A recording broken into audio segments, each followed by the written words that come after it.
Hi, this is RX-Explain. This time I will explain the first Gundam, not the RX-78-2 that is commonly referred as the first Gundam, but the actual first Gundam Federation made, the RX-78-1.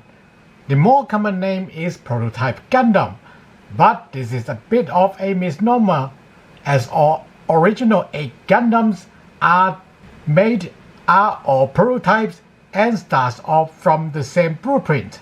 However, RX-78-1, sometimes referred to as Unit 1, but like we have talked about with RX-78-5 before, it is more like Type 1 or Spec 1.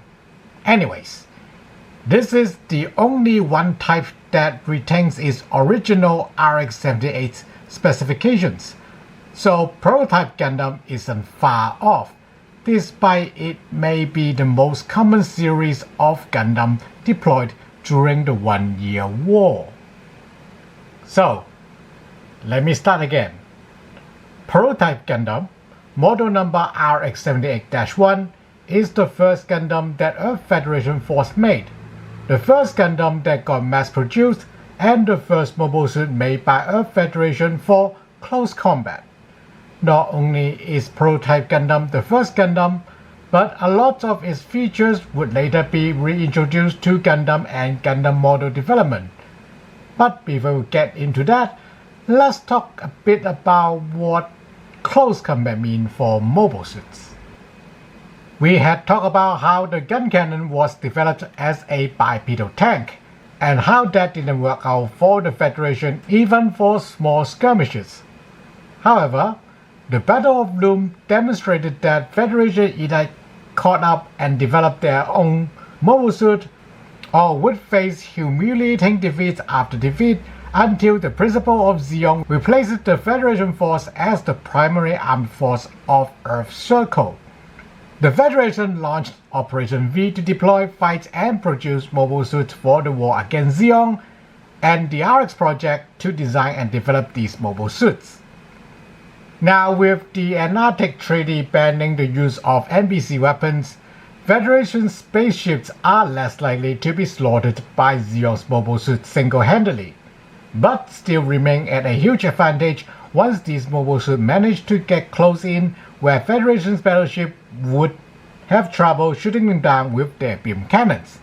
On top of that, dispersion of Minovsky particles render most radar and BVR equipment useless, making mobile suit getting close very likely. Now, the immediate solution would be develop better optics to improve visible range, which Zeon was well ahead of the Federation, but still doesn't solve how mobile suit perform better than space jets.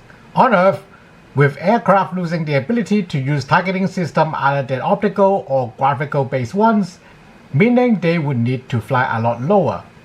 Tanks and other AFV aren't doing better either, since the satellite A is disrupted like radar. They regress to traditional gunnery and heavily rely on scouts, whom would be relaying the target coordinates either via laser communication or even wired communication, if not a runner to avoid interception. This all means Zeon's mobile suit would be able to find, track, and target Earth Federation military vehicles much further than vice versa. Even if Earth Federation caught up with optics development, they still have to deal with the mobile suit's superior armor, firepower, and flexibility up close. This is why the Federation needed a close combat mobile suit. Their existing weapons would eventually be modified to become usable under Minovsky particle interference, but they had nothing designed for close range. This is why Prototype Gundam has 2 signature weapons that gun cannon wouldn't get in general, the Beam Saber and the Tower Shield. These weapons are added because the Federation realized mobile suits are about as fast as space jets in space and still much faster than most non-jet on Earth. So when Prototype Gundam intercepts Zeon mobile suits, they will need to be able to slow down Zeon mobile suits' advance, in order for friendly units to relocate or retreat, even if Prototype Gundam does not come out on top. Not to mention the Prototype Gundam would be outnumbered during initial deployment, so Prototype Gundam would need to have superior melee capabilities.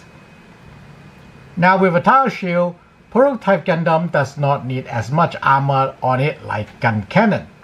Not to mention, in order to improve the speed and acceleration of Prototype Gundam, it needs a better thrust-to-weight ratio.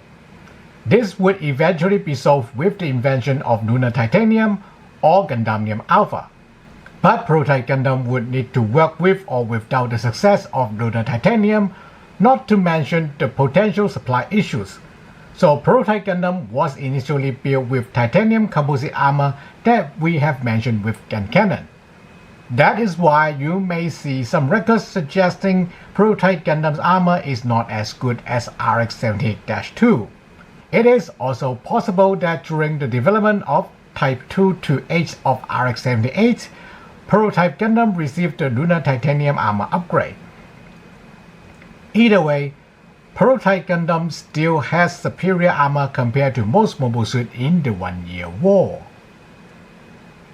The development of Prototype Gundam also involved a lot of prosthetic engineers. Sure, with better weapons and armor, the Prototype Gundam would be likely to triumph in melee combat against other mobile suits, but Federation was also aware that Zeong had beaten gun cannon test types in small skirmishes because their mobile suits are capable of performing complicated grappling maneuvers. Federation had the state-of-the-art optical computer with learning AI to handle the controls, but for Prototype Gundam to have better range of movement to pull off the same if not better grappling maneuvers, prosthetic engineers were recruited to improve the design of the Prototype Gundam.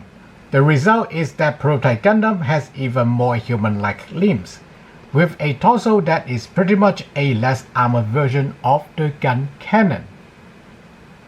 Core Fighter was introduced to preserve and protect the optical computer with learning AI as much as the pilot. Both are very important for the Federation to record and gain experience for mobile suit combat, since they were catching up to Zeong's decade worth of effort. But as we know, Gundam isn't strictly used for melee combat. This is also the case for Prototype Gundam. While the Federation did develop fixed-mounted main weapons for the Prototype Gundam, for the long run and cross-compatibility with gun cannon, Federation decided to give Prototype Gundam handheld range weapon as the standard loadout. Prototype Gundam also has targeting system to use these range weapons. That's why its main optics are based on gun cannon's design, with alternations to accommodate close-range combat. Prototype Gundam was designed to use both conventional and beam range weapons. Speaking of beam weapons, you may note how Zeong had trouble fitting beam cannons on their mobile suit until the very end of the war, while the Federation deployed them with their mobile suit with Operation V. Remember we talked about how gun cannon test types lose to Zaku's. That was before the Federation developed beam weapons that are practical for mobile suits, and Lunar Titanium and Titanium Ceramic Composite Armor, but let's focus on firepower here. While Minovsky reactors are very compact and powerful, those that could be fit on mobile suits were not powerful enough to power existing beam weaponry during Prototype Gundam's development. At least that was the case before ECAP was invented. ECAP is short for energy capacitor, although it is a more generous description than it is letting on. It is keeping Minovsky particles compressed and retained in their degenerative state, a state of matter that neutron stars exist in, preventing them from further collapsing onto themselves.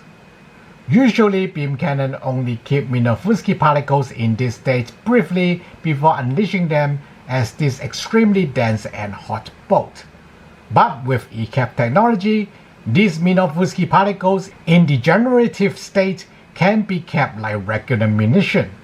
This means with ECAP technologies, mobile suits only need to power the acceleration coil and a little kick to release the compressed Minovsky particle from the ECAP, allowing them to shoot beam bolts as potent as beam cannons on battleships at the same rate, if not faster, before the ECAP is depleted. While ECAPs are expected to be recharged by battleships with power reroute from beam cannons, they can also be charged up by mobile suits. Although much slower, they can be done while mobile suits are fighting with other weapons, or more commonly during transit on anything that isn't a battleship, like the Medea air cargo or Columbus supply ship, to name a few. Kneecaps are also fairly compact. They can be fit inside the hilt of beam sabers or receiver of the beam rifles, making them very easy to handle, despite being much more powerful than conventional weapons of the same caliber.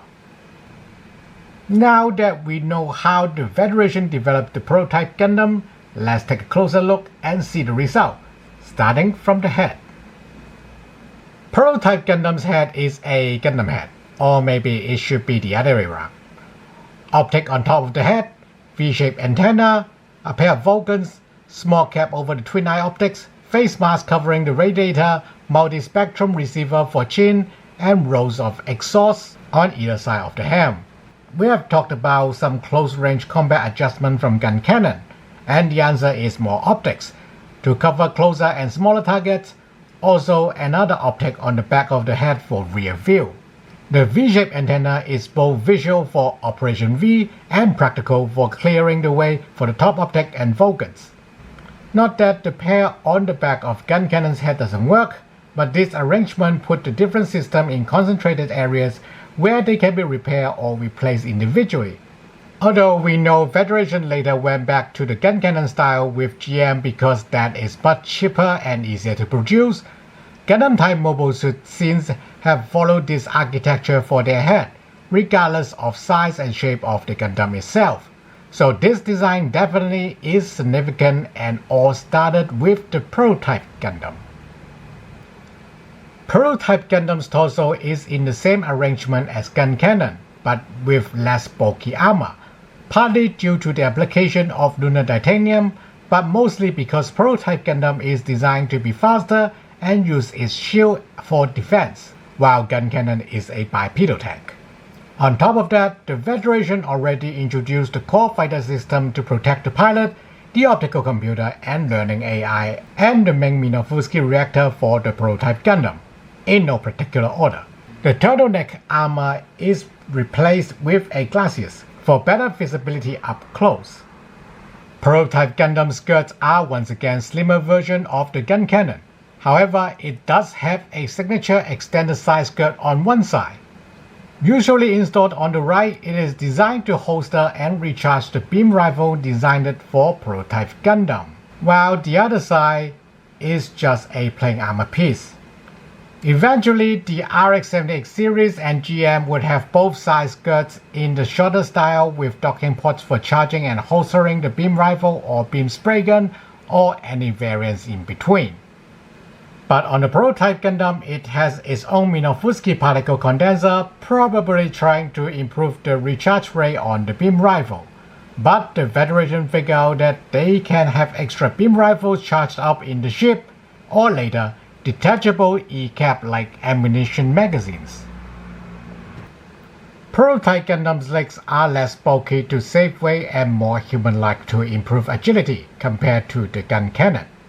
Prototype Gundam's feet are also less bulky, and thruster on the calf further improves speed and agility of the Prototype Gundam.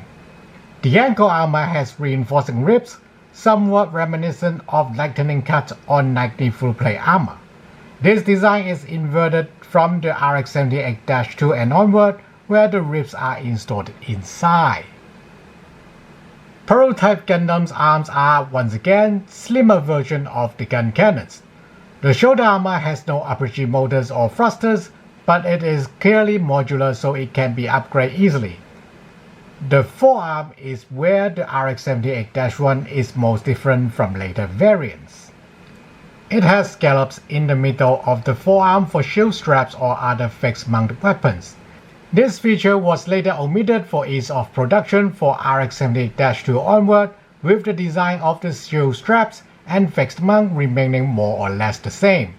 These fixed mount weapons eventually developed into forearm mount weapons like those found on the NT-1, Gundam Type 4 and Type 5, full armor Gundam, and many more. Prototype Gundam's backpack is heavily influenced by the Zaku, 2 beam saber holster and 2 movable thrusters. The beam saber holsters are designed as a module, with Minovsky condenser to help recharge the E-cap inside the beam saber, much like the beam rifle holster on the skirt. They can be replaced with other fixed weapon or fixed weapon mounts like the Zaku, but this G-frame does not have this gimmick. Prototype Gundam's arsenal, or those included in this G-frame, are as follows: Vulcan on the head, pair of beam sabers on the back, a shield, a beam rifle, and a hyper bazooka. We have talked about the Vulcans a lot, since they are basically installed on every Gundam and GM and many other mobile suits. The beam saber is pretty much an E-cap encased by a small I-field generator, trapping those extremely dense and hot Minovsky particles to serve as the blade. The length of the blade is dependent on the power output injected via the mobile suit's hand and the size of the E-cap. Due to the extreme density of the beam saber blade, they are quite rigid and can impart physical impact if the target was not cut clean through by the extreme heat. Having said that, I-field is a relatively flexible structure compared to physical blades, so the beam saber behaves more like a rapier or fencing blade that can still be used to block or parry other melee weapons, again if said melee weapon wasn't cut clean through by the beam saber in the first place. In addition, the beam saber's I-field is the same I-field that can be used to deflect or even disperse beam shots, which some particularly skillful pilots use to their advantage. Since the Minovsky particles are used up at a much lower rate compared to the beam rifle, and Minovsky condenser improving the charging rate, Prototype Gundam can practically use the beam sabers indefinitely so long it gets to holster them once in a while. The shield is designed to provide as much coverage as possible without inhibiting the Prototype Gundam to fight at melee. The shield is made of lunar titanium with a polymer layer designed to absorb impact and heat. Super hard steel and titanium ceramic are also made into the list of material used, but it is unclear if they are used for pre-lunar titanium version, but it is likely the case since the shield used by GM and later widely distributed across Federation Force inventory are said to be much cheaper. The shield can be mounted on the forearm with the shield straps or by the hand with the movable grip, but the other option is not available on this G-frame. The beam rifle for Prototype Gundam is a lot simpler than the one used by RX-78-2 and gun cannon that later become Federation standards. It lacks the onboard optic and the front grip found on the RX-78-2 version, but has a arm brace as the Federation expected Prototype Gundam to be shooting relatively close range with one hand.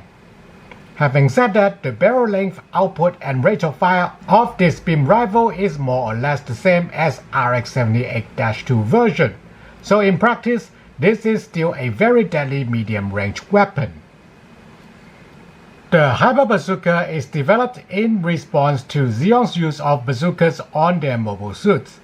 Before the Antarctic Treaty was signed, the Federation was expected to shoot nuclear warheads out of them. The design of Hyper Bazooka is pretty much the same as a man-sized bazooka, except being 10 times larger, it is easier to include a magazine for rapid firing.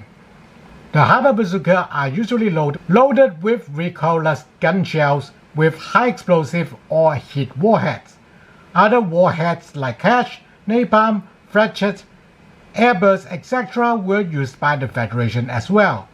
It is also said the Hyper Bazooka can launch guided or unguided rockets and torpedoes. There are records that suggest the Prototype Gundam being armed with a short version of gun cannon's beam rifle, the Super Napalm, beam javelin, waist-mounted twin beam cannons, and many more. Given the Prototype Gundam is the first Gundam ever built, it is reasonable that it was used to test many if not all mobile suit weapons developed by the Federation. The Prototype Gundam's decor is mostly flip-flop between the light gray and the dark gray, the crimson on the feet, and some key positions. The different tones of gray breaks up the Prototype Gundam silhouette without a complex camo pattern. The crimson is there for the pilot and crews to identify the position of the mobile suit, especially in space where it is much harder to gauge. Of course, this also works for the enemies trying to spot the Prototype Gundam, but it is much more subdued compared to the red used by the gun cannon and GM. The Federation Air Force, especially the Army, more or less continue to use this color decor, but switching to light khaki and deep blue to better match the environment on Earth. Space Force in general favors high visible decor to avoid friendly fire, although specific fleets or brigades or teams may have their own preferences. Some records suggest that the Prototype Gundam was shipped with RX-78-2 with the white base to Site 7, and subsequently damaged by the Zeal surprise attack, later being disassembled as spare parts. However, there are also records that suggest the Prototype Gundam remained in Jaburo and was deployed to reclaim North America. Some even suggest the Prototype Gundam was sent to Murasame Research Institute to develop mobile suit for new-type pilots. What is for sure is that there was a limited production run of RX-78-1, so it is possible for multiple Prototype Gundam showing up in different places. Like we have said in the beginning, RX-78-1 is a model number, not a unit number. Having said that, some of the RX-78-1 were being further developed and modified, and we will talk about those with them in hand. In summary, RX-78-1 is the real first Gundam, it sets the standard for what a Gundam is, and continue to influence Gundam design until the very end of the RX project lineage. Thanks for watching.